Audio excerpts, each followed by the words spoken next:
The Junkyard planet was silent except for the wind, which howled like a lonely animal through the broken metal skeletons of old spaceships. Rust spread across the metal like a slow, creeping disease. Towering piles of scrap reached the sky, casting long shadows under the dim light of the twin suns. This was a place where the universe forgot its mistakes. And here, among the forgotten, lay Lyria, paralyzed, abandoned, and alone. Her body refused to move, her limbs useless. But her mind remained sharp, alive with thoughts and memories. She could remember her home planet, vibrant and full of life, with forests of silver-leafed trees and rivers that glowed softly under the moonlight. But those memories were cruel now, because she knew her family had left her here, on a world that smelled of decay and old metal. "They said I am weak," she whispered to herself, her voice small, almost lost among the echoing heaps of scrap. "They said I am a burden. So, they left me to die." Lyria tried to shift, her body refusing to respond. She let out a sigh and focused on her mind. She was smart, intelligent, capable in ways her body could no longer show. And for the first time, a plan began to form in her mind. She would survive. She would not let them win. She had been left here days ago. She remembered the morning clearly, the cold metal floor under her, the harsh words from her family, and then the sound of their ship leaving her behind. At first, panic had consumed her. How could she survive alone in a place like this? But slowly, she had learned. She scavenged scraps to eat, she drank water she collected from the condensation on the metal, and she made small devices from broken technology to help her communicate and move slightly. Her determination was the only thing keeping her alive. The twin suns began to sink, casting a golden-orange light over the junkyard. Shadows grew longer, and the temperature dropped. Lyria listened carefully to the sounds of the place. Somewhere, far in the distance, a metallic clang echoed. Something moved. Something alive. Her mind sharpened. She had no fear of wild animals here. The planet had none. But other scavengers, other travelers, might come. Most would see her as nothing more than a paralyzed alien, useless, and would pass her by. But perhaps not all. The sound grew closer. The echo of footsteps or wheels rolling over broken metal. Lyria held her breath. A figure appeared in the distance. A human. His movements were cautious, his eyes scanning the piles of scrap, and his hands carefully handling the tools he carried. He looked strong, capable, and something about his presence felt different. He didn't seem like the kind of person who would ignore her. Lyria tried to call out. Her voice was weak, but it carried. "Help! Please!" The human froze. Then he turned, his eyes landing on her. She was lying on a broken piece of metal, covered in dust, her limbs unmoving. He tilted his head, studying her. "What is this?" he muttered to himself, moving closer. His footsteps crunched against the metal debris. When he reached her, he knelt down and carefully examined her. She could see the concern in his eyes. The same concern she had not seen in years from her own family. "You're alive," he said softly, almost to himself. "Why would anyone leave you here?" Lyria tried to answer, but her throat was dry. The human seemed to understand anyway. He carefully lifted her into his arms, handling her gently as if she were the most delicate thing in the universe. She felt a strange warmth spread through her chest. For the first time in days, she felt hope. "Don't worry," he said. "I'll take care of you. You're not alone anymore." The human's name was Captain Elias. He was a scavenger, traveling between planets in search of technology and valuable materials. He had seen many things in the galaxy, but Lyria's situation was unusual. Most humans would have passed by, seeing her as just another lost alien. But Elias, he could not. Something in him made him want to help, to protect, to save. He carried Lyria to his ship, a small but sturdy vessel that had seen countless adventures. Inside, the ship was warm and smelled faintly of oil and metal. But it was safe. Elias gently placed her on a reclining chair, adjusting straps and cushions to make her comfortable. "You're safe now," he said. "I'll make sure nothing happens to you." Lyria's eyes filled with tears. She had been abandoned, left to die. And yet here was a human, showing her kindness she had not known in years. She wanted to speak, to thank him. But words failed her. So, she just nodded, letting the tears fall. Elias observed her carefully. "You must be hungry," he said, walking to a small compartment and bringing out a container with food. Lyria's species did not eat like humans, but she understood the basic nutrients he had prepared. She ate slowly, savoring the warmth and care that went into the simple act. As she ate, she told Elias about herself. She spoke of her home, her accident, and how her family had left her behind. Elias listened, never interrupting, never judging. He marveled at her intelligence, her bravery, and the quiet strength she carried despite her paralysis. "You're stronger than you think," he said finally. "Most would have given up a long time ago. Most would." Lyria wanted to believe him. She had spent so long feeling useless, abandoned, and broken. Yet here was someone who saw her worth, who treated her as more than just a burden. The days passed slowly aboard Elias's ship. Lyria learned to use the adaptive devices he created for her. Small robotic arms and control panels that allowed her to interact with the ship's systems. She was able to navigate the controls, manipulate technology, and even repair small components. Her intelligence shone brightly, and Elias watched with admiration as she adapted so quickly. "You're amazing," he said one evening as the ship glided past a field of floating asteroids. "You don't let anything stop you. Not your body, not the universe. Nothing." Lyria smiled faintly. "I survived because I had no choice," she replied. "But I am glad you found me. I am not alone anymore." Elias nodded. "And you never will be. Not if I can help it." But the galaxy was not kind, and Lyria's family would not give up easily. They valued strength above all else and saw her as a disgrace, a burden to be discarded. Somewhere out there, they would be searching, sending hunters, tracking signals. Lyria's survival was not just a matter of technology or intelligence. It would soon be a matter of life and death. For now, however, she rested. She allowed herself to feel hope, to feel gratitude, and to trust this human who had saved her from a junkyard death. Elias continued his work on the ship, scanning for resources and planning their next moves, all while keeping a protective eye on his new companion. As night fell on the junkyard planet, its twin moons casting silvery light over the heaps of metal, Lyria looked out at the stars. She had once felt powerless, abandoned, and forgotten. But now, she realized that survival was not just about the body. It was about the mind, the heart, and the connections you made. And for the first time in many long days, she felt a spark of hope. A spark that perhaps, with Elias by her side, she could not just survive, but thrive. The galaxy was vast, dangerous, and full of mysteries. But she would face it. Not alone, not as a discarded burden, but as someone worthy of care, respect, and a future of her own making. And somewhere in the vast blackness of space, a human captain smiled to himself, unaware that this small act of compassion would change both their lives forever. The junkyard planet faded behind them, and the ship sailed into the stars.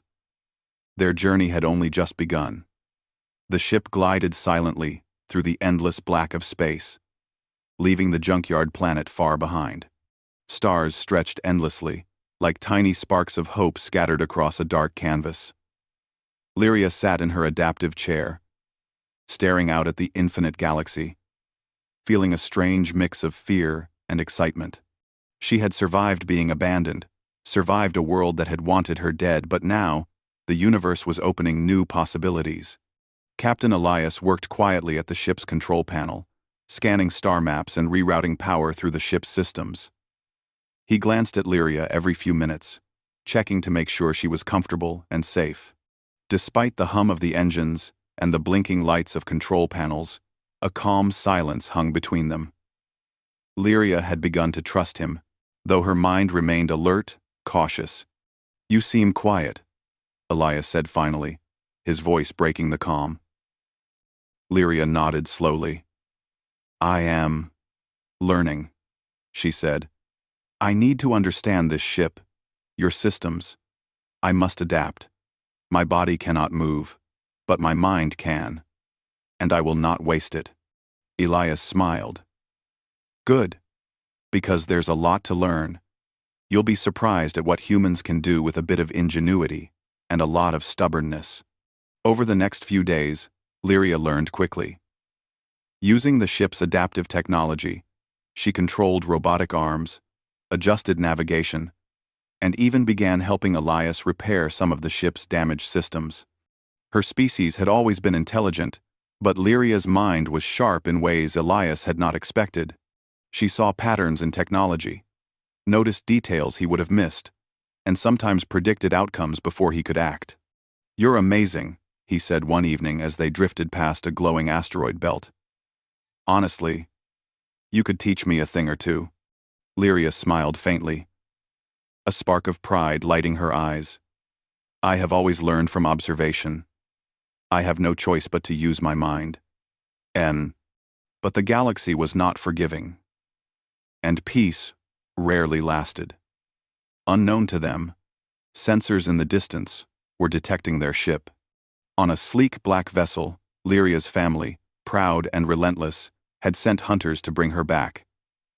They saw her not as a person, but as a possession, a disgrace they could not leave to exist freely. Lyria sensed the danger first, a subtle vibration in the ship's systems. "Someone is following us," she said, her voice calm but firm. Elias stiffened. He activated the ship's scanners. A small fleet of sleek vessels appeared on the display, closing in rapidly. "I thought they might come," he muttered. "You weren't lying about your family." "They will not stop until they find me," Lyria said quietly, almost to herself.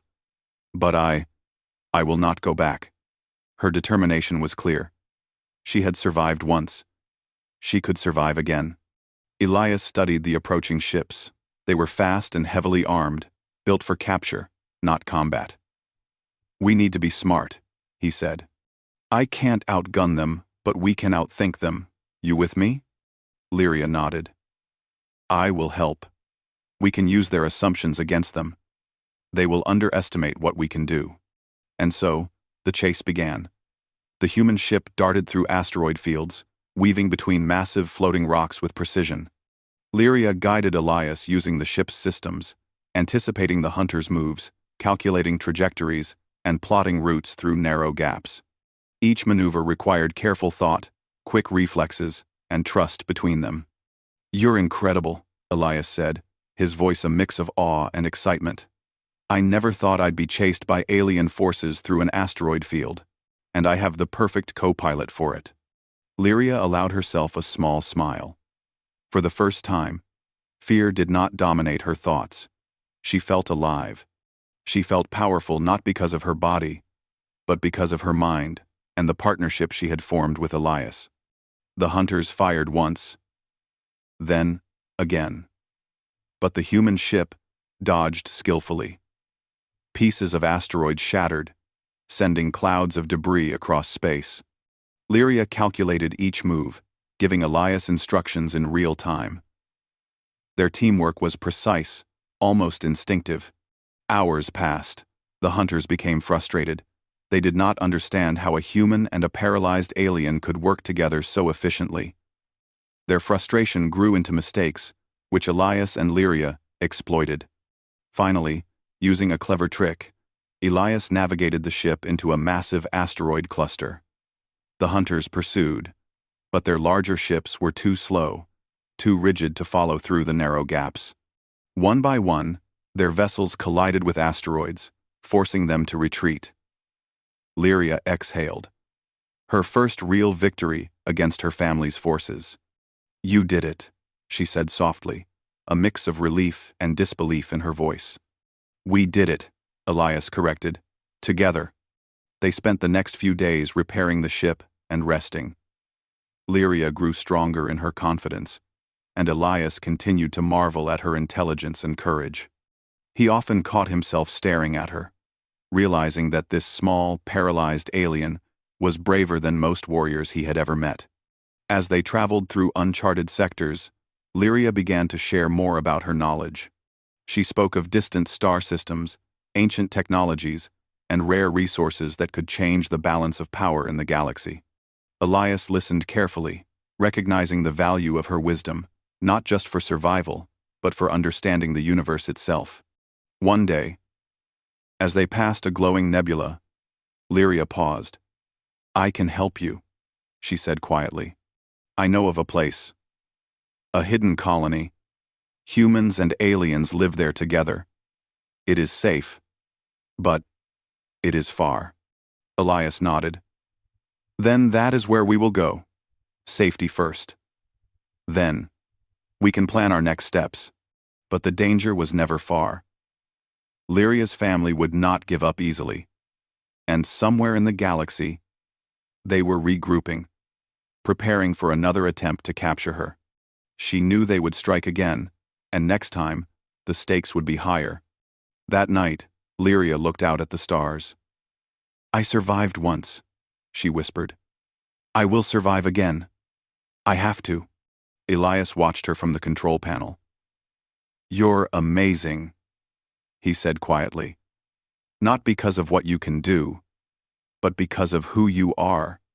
You won't let anyone tell you your worth or take it from you." Lyria smiled faintly. "And you are unlike anyone I have ever met. You did not abandon me. You saw me. You cared.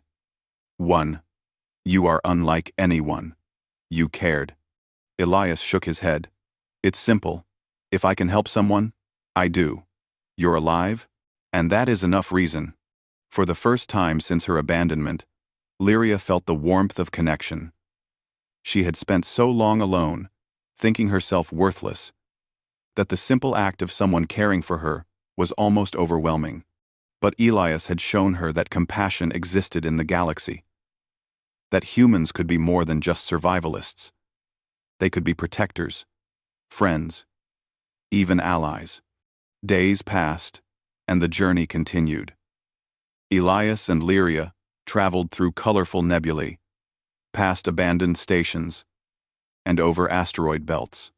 Each day, Lyria's confidence grew, and her bond with Elias strengthened. She began to anticipate his movements, to guide the ship more efficiently, and even suggested improvements to its systems. But even as they explored, the shadow of her family loomed. Lyria had learned their tactics. They were cunning, ruthless, and relentless. Yet, she also realized that their obsession with control could be used against them. They would expect fear, weakness, submission. What they would not expect was intelligence, cunning, and human ingenuity combined. Elias noticed the change in her demeanor. She no longer seemed frightened. Instead, she was calculating, alert, ready. "You're different," he said one day. "You're not just surviving, you're preparing. You're ready." "I must be," Lyria replied. "I cannot let them take me back. Not now. Not ever. I have a choice, and I will make it." Their journey would not be easy. They faced harsh environments, scarce resources, and the constant threat of pursuit. Yet, in the midst of the danger, something beautiful was growing. A partnership based on trust, respect, and shared determination. The galaxy was vast, and the path ahead uncertain, But for the first time, Lyria felt hope not just for survival, but for life, freedom, and purpose. She had a companion who valued her, who saw her strength beyond her body, and who believed in her. Together, they would face whatever challenges the stars held. And somewhere, far behind them, the dark ships of her family watched, plotting, calculating, unaware that the human and the paralyzed alien they sought to control were already one step ahead. The chase had only begun, but Lyria was no longer powerless. She had allies, knowledge, and determination. And with Elias at her side, she felt a spark of confidence that perhaps, just perhaps, she could not only survive the galaxy but change it. The stars stretched endlessly before them, full of danger, mystery, and possibility. And aboard the small human ship, a paralyzed alien woman and her human savior sailed onward, ready to face whatever came next.